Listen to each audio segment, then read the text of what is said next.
আসসালামু আলাইকুম ভিউয়ার্স। ইতিমধ্যেই আমরা জেনেছি যে বাংলাদেশ সেনাবাহিনীতে সৈনিক পদে একটি বিজ্ঞপ্তি হয়েছে। বাংলাদেশ সেনাবাহিনীতে সৈনিক পদে যোগ দিতে ইচ্ছুক যারা তারা 10 তারিখ থেকে 10 ডিসেম্বর 2022 থেকে আবেদন শুরু করবেন এবং আবেদনের শেষ তারিখ 31 জানুয়ারি 2023। আবেদন শুরু করার প্রথমেই আপনাকে এসএমএস এর মাধ্যমে আবেদন করতে হবে। কিভাবে এসএমএস এর মাধ্যমে আপনি আবেদন করবেন সেটা এই বিজ্ঞপ্তিটিতে দেওয়া থাকবে। এই বিজ্ঞপ্তিটির লিঙ্ক আমাদের ভিডিও ডিসক্রিপশনে দেওয়া থাকবে, আপনি সেখান থেকে দেখে নেবেন। এসএমএস দেওয়ার পরে আমরা কিভাবে আবেদন ফর্ম পূরণ করব সেটি এখন আমরা দেখব। চ্যানেলটি সাবস্ক্রাইব করুন, পাশে থাকা বেল বাটনটি বাজিয়ে দিন। স্ক্রিনে যে লিঙ্কটি দেখতে পাচ্ছি এই লিঙ্কটি কপি করে নেই। এই লিঙ্কটি আমাদের ভিডিও ডিসক্রিপশনে দেওয়া থাকবে। আমরা এই লিঙ্কটি ভিজিট করি। আমাদেরকে বাংলাদেশ আর্মি সৈনিক রিক্রুটমেন্টের একটি ওয়েবসাইটে নিয়ে যাবে। এখানে আমরা যে এসএমএস পাঠিয়ে আমরা যে ইউজার আইডি এবং পাসওয়ার্ড পেয়েছি সেই ইউজার আইডি এবং পাসওয়ার্ড এখানে দিয়ে দিব। আমি আমার ক্যান্ডিডেটের যে ইউজার আইডি এবং পাসওয়ার্ড আছে সেটা দিয়ে দিচ্ছি। আপনারা আপনাদের ইউজার আইডি এবং পাসওয়ার্ড এখানে দিয়ে দিবেন। তারপরে ক্যান্ডিডেটের জেন্ডার মেল অথবা ফিমেল এখান থেকে সিলেক্ট করে লগ ইন বাটনে ক্লিক করতে হবে। লগ ইন বাটনে ক্লিক করে একটু অপেক্ষা করলে আমাদেরকে এই পেজটিতে নিয়ে আসবে। এখানেই এটি আমাদের ফর্ম। এখানে যে সকল ইনফরমেশন চাচ্ছে এই সকল ইনফরমেশনগুলো দিয়েই এটি আমাদেরকে সঠিকভাবে পূরণ করতে হবে। স্ক্রল করে আসলেই দেখতে পাবেন যে অ্যাপ্লিকেন্ট নেম, তার নিচেই বার্থ সার্টিফিকেট নাম্বার চাচ্ছে। এখানে বার্থ সার্টিফিকেট নাম্বারটি দিয়ে দিবেন। আমরা আমাদের অ্যাপ্লিকেন্টের যে বার্থ সার্টিফিকেট নাম্বারটি আছে এখানে দিয়ে দিচ্ছি। তারপর অ্যাপ্লিকেন্টের এনআইডি নাম্বার, অ্যাপ্লিকেন্টের এনআইডি নাম্বার থাকলে অবশ্যই আপনারা এখানে দিয়ে দিবেন।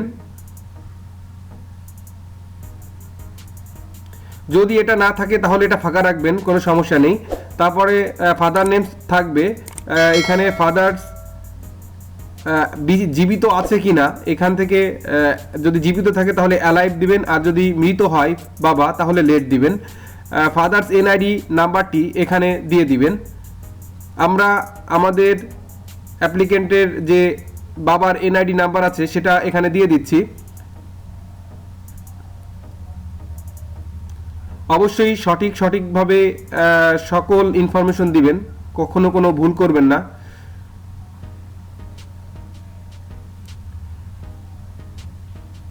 হ্যাঁ, এনআইডি নাম্বারটি আমরা এখানে দিয়ে দিলাম।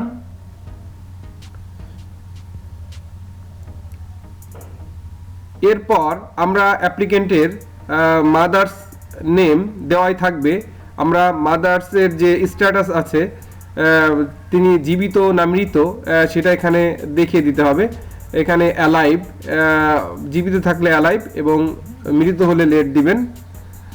মাদার্স এনআইডি কার্ডের নাম্বারটি এখানে দিয়ে দিবেন। তার মায়ের যে এনআইডি কার্ড নাম্বার এটি অবশ্যই এখানে সঠিকভাবে দিয়ে দিবেন। তারপর ডেট অফ বার্থটি অটোমেটিকলি এখানে থাকবে।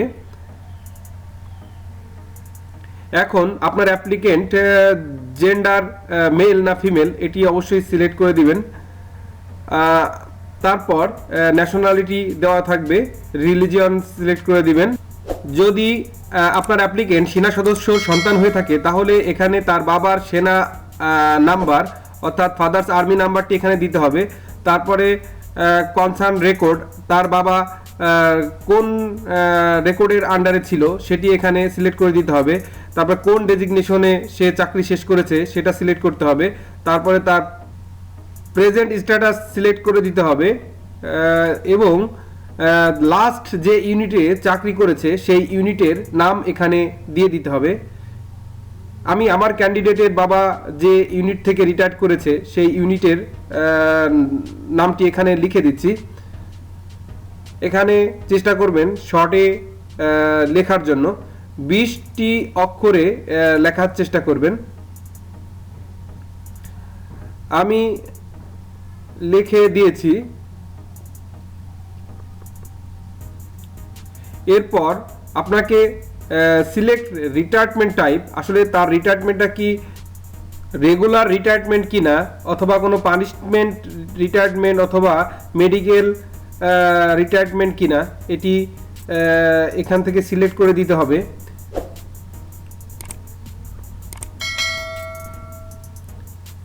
হ্যাঁ, এখান থেকে রেগুলার রিটায়ারমেন্ট সিলেক্ট করে দিলাম। আপনারা আপনাদের যে ক্রাইটেরিয়া সেটি অনুযায়ী এখানে সিলেক্ট করবেন। এখানে হাইট এবং ওয়েট দিয়ে দিবেন। আপনার ক্যান্ডিডেটের হাইট কত ফিট কত ইঞ্চি এখান থেকে দেখিয়ে দিবেন, এবং ওয়েট কত কিলোগ্রাম এটি এখান থেকে দেখিয়ে দিবেন। অবশ্যই সঠিকভাবে দিবেন।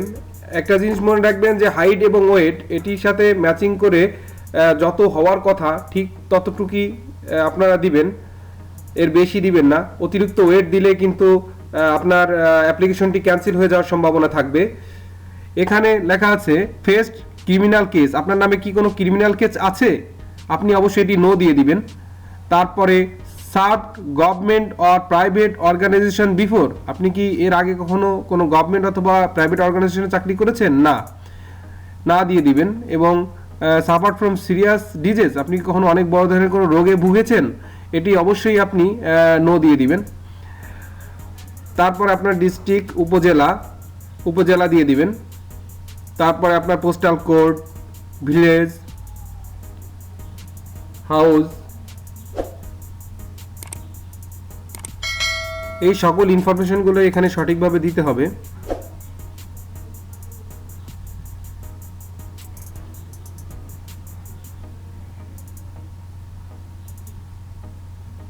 আমি সঠিকভাবে পূরণ করে দিলাম।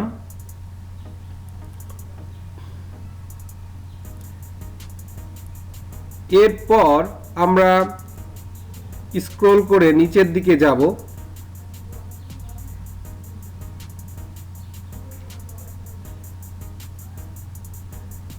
নিচের দিকে এসএসসিটা পূরণ করাই থাকবে। আমরা এইচএসসি ইকুইভ্যালেন্ট যে ডিটেলস আছে, যদি আপনার ক্যান্ডিডেট এইচএসসি পাস হয় তাহলে এটি পূরণ করে দিবেন।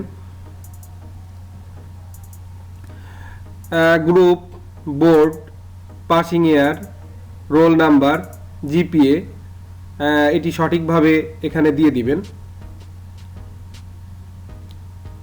আমি সঠিকভাবে পূরণ করে দিয়েছি। এরপর আপনাকে একটি ফটো 300x300 পিক্সেলের একটি ফটো এখানে আপলোড করে দিতে হবে। আপনারা যদি 300x300 পিক্সেল ফটো তৈরি করতে না পারেন তাহলে আমাদের একটি ভিডিও আছে, এই ভিডিওর লিঙ্কটিও ডেসক্রিপশনে দেওয়া থাকবে, সেখান থেকে দেখে করে নেবেন।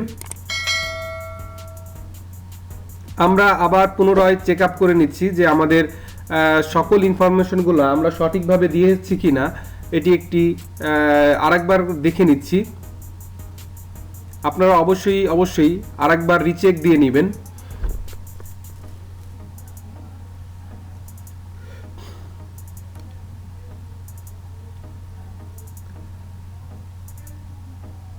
ভালোভাবে রিচেক দিবেন, তাহলে আপনি আপনার ভুল ত্রুটি থাকলে অবশ্যই সেই ভুল ত্রুটি আপনার চোখে পড়বে। সাবমিট বাটনে ক্লিক করি। হ্যাঁ, সেভ সাকসেসফুলি, আমাদের অ্যাপ্লিকেশনটি সাকসেসফুলি সাবমিট হয়ে গিয়েছে এবং সেভ হয়ে গিয়েছে। এখন আপনাদেরকে এই পেজে নিয়ে আসবে। এখানে পিডিএফ ডাউনলোড অ্যাডমিট কার্ড, এখানে ক্লিক করবেন। এখানে ক্লিক করলেই আপনি আপনার যে কাঙ্ক্ষিত অ্যাডমিট কার্ডটি ডাউনলোড করার লিঙ্ক পেয়ে যাবেন, এবং এখান থেকে আপনাকে ডাউনলোড করতে হবে। এখানে ডান দিকে ডাউনলোড একটি বাটন রয়েছে, এই ডাউনলোড বাটনে ক্লিক করবেন। অ্যাডমিট কার্ডটি ডাউনলোড করে সংরক্ষণ করে রাখবেন। এটি আপনাকে মাঠে নিয়ে যেতে হবে। আজকের ভিডিও এই পর্যন্তই। ধন্যবাদ সকলকে। আল্লাহ হাফেজ। আসসালামু আলাইকুম ওয়া রাহমাতুল্লাহি ওয়া বারাকাতুহু।